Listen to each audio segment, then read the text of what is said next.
natin maging patient, no? To wait for them to answer or to reply to our questions. Huwag po natin silang minamadali na, oh ano na? Bakit hindi ka makapagsalita dyan? Deaf nga po siya, di ba? So, hindi po talaga siya makakapagsalita.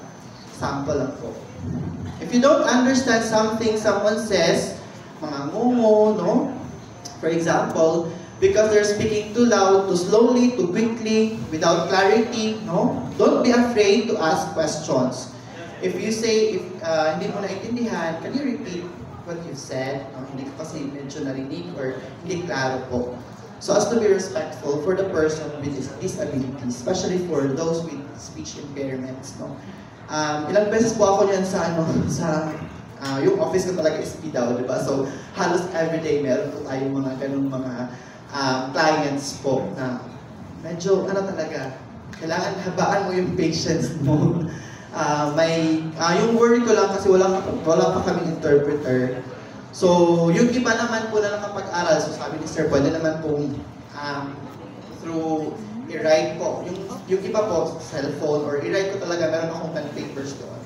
I-write ko. But, yung sa mga deaf po na hindi nakapag-aral, mahirap po yun, Sir. Especially kung hindi sila marunong mag-sign language. Yung language nila or sign language nila is parang sa bahay lang. So may mga ganun po kasi din mga deaf. So hindi sila formally nakapag-aral sa SPED or so any other schools na alam yung kahit yung mga words or letters. Mahirap po talaga yun. So kahit meron pa po tayong sign language interpreter, pero yung hindi siya nakapag-aral po yung Filipino or English na sign language interpretation, no? Mahirap po talaga sa amin yun. And meron po talaga akong client niya, wala siyang kasama. Ano pong gagawin ko? Hindi ko maintindihan talaga. Lord, nagdasal na ako. Lord, paano kaya to? So, minumustra na lang niya. Yun pala, gusto niya iparin yung ID niya. O kasi expired na daw. Paano niya nawalaman niya expired na? Hindi naman niya nababasa. Siguro may nagsabi lang sa kanya na to replace your ID doon sa PDAW.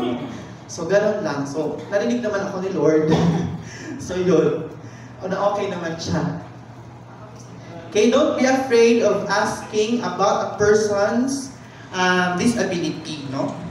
If it may not be appropriate, no, to ask about someone's disability out of curiosity, but if you feel this might help you, you make a situation. But if you feel this might help you make a situation easier for them, it's appropriate to ask questions.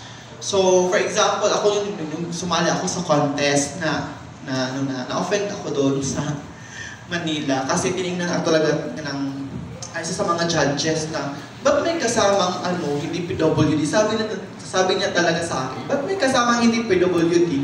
Kasi hindi naman talaga halata, di ba, na PWD ako. So ako na yung open, sir, kasi po hindi ko na-bend yung right leg ko, sir. So usually, para hindi na ako tanungin yung kasi mga kasama ko sa office dati, yung especially bago lang ako sa Surigao or yung mga clients, ako na lang po yung nag-explain, inuunahan ko na lang sila. Baka mahiya kayo magtanong, oo, PWD po ako. Sabi ko na, may ID po ako. Parang ganon. Usually nangyayari din yun sa airport, no? Hinahanapan tayo ng kasi para mauna ka doon sa boarding, no? Priority boarding. So, magpupila ako dun sa priority boarding. Sabi nung mga ground crew, ma'am, meron ba akong PWD ID? Ako na lang po yung nag-uuna, binibigyan. Kasi kine-question talaga even sa mga groceries. Sir, may PWD ID po kayo? Meron naman po. Hindi to peke. So, ganon. Assuming you know their disability is can be offensive. So yun po, it's better po to ask, no, first. No, it's better to ask, no, them about their disability rather than mag-judge po tayo or kita yung mag-label po or tayo yung mag-label. It is better to ask them than to presume knowledge. Number 7, recognize that some disabilities are not visible. So we have two types of identification of disability. We have, sa office po, nag-i-issue po tayo ng Certificate of Disability for non-apparent disabilities and for apparent. So, for non-apparent, since nakikita naman, no, for example, naputol yung isang kamay or isang paa, no? Or ano ba, bedridden na due to stroke, or yun, yung nakikita natin talaga, yung blindness, no, meron din naman blind na hindi apparent or visible ng kanyang pagka-blind, no?